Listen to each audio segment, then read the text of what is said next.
not attempt to impose on Mr. Brocklehurst? Well might I dread, well might I dislike Mrs. Reed, for it was her nature to wound me cruelly. Never was I happy in her presence. However carefully I obeyed, however strenuously I strove to please her, my efforts were still repulsed.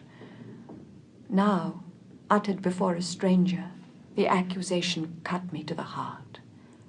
I dimly perceived that she was already obliterating hope from the new phase of existence which she destined me to enter. I felt, though I could not have expressed the feeling, that she was sowing aversion and unkindness along my future path. I saw myself transformed under Mr. Brocklehurst's eye into an artful, noxious child. And what could I do to remedy the injury? Nothing, indeed, thought I, as I struggled to repress a sob and hastily wiped away some tears, the impotent evidences of my anguish. Deceit is, indeed, a sad fault in a child. It is akin to falsehood, and all liars will have their portion in the lake burning with fire and brimstone. She shall, however, be watched, Mrs. Reed. I will speak to Miss Temple and the teachers. Little girl, here is a book entitled The Child's Guide. Read it with prayer, especially that part containing an account of the awfully sudden death of Martha G., a naughty child addicted to falsehood and deceit. With these words, Mr. Brocklehurst put into my hand a thin pamphlet sewn in a cover, and having rung for his carriage, he departed. Mrs. Reed and I were left alone. Some minutes passed in silence. She was sewing. I was watching her. Speak I must. I had been trodden on severely and must turn. But how? What strength had I to dart retaliation at my antagonist? I gathered my energies and launched them in this blunt sentence. I am not deceitful. If I were, I should say I loved you. But I declare I do not love you. I dislike you the worst of anybody in the world. You think I have no feelings and that I can do without one bit of love or kindness, but I cannot live so, and you have no pity. I shall remember how you thrust me back, roughly and violently, thrust me back into the Red Room and locked me there to my dying day, though I was in agony, though I cried out while suffocating with distress, have mercy, Aunt Reed.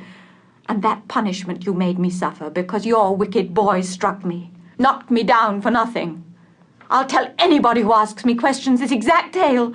People think you a good woman, but you are bad, hard-hearted. You are deceitful. Send me to school soon, Mrs. Reed, for I hate to live here. I will indeed send her to school soon. Gathering up her work, Mrs. Reed abruptly quitted the apartment. Something of vengeance I had tasted for the first time. An aromatic wine, it seemed, on swallowing, warm and racy. Its after-flavor, metallic and corroding, gave me a sensation as if I had been poisoned.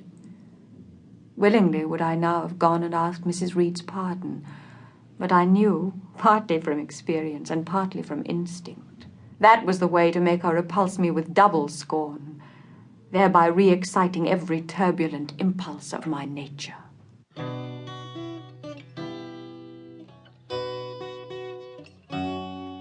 My first quarter at Lowood Institution for Educating Orphans seemed an age, and not the golden age either. It comprised an irksome struggle with difficulties in habituating myself to new rules and unwonted tasks. The fear of failure in these points harassed me worse than the physical hardships of my lot, though these were no trifles.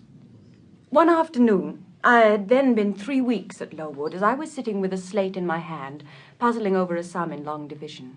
My eyes, raised in abstraction to the window, caught sight of a figure just passing. It was Mr. Brocklehurst, buttoned up in a surtout. I had my own reasons for being dismayed at this apparition. Too well I remembered the promise pledged by Mr. Brocklehurst to apprise Miss Temple and the teachers of my vicious nature. All along I had been dreading the fulfillment of this promise.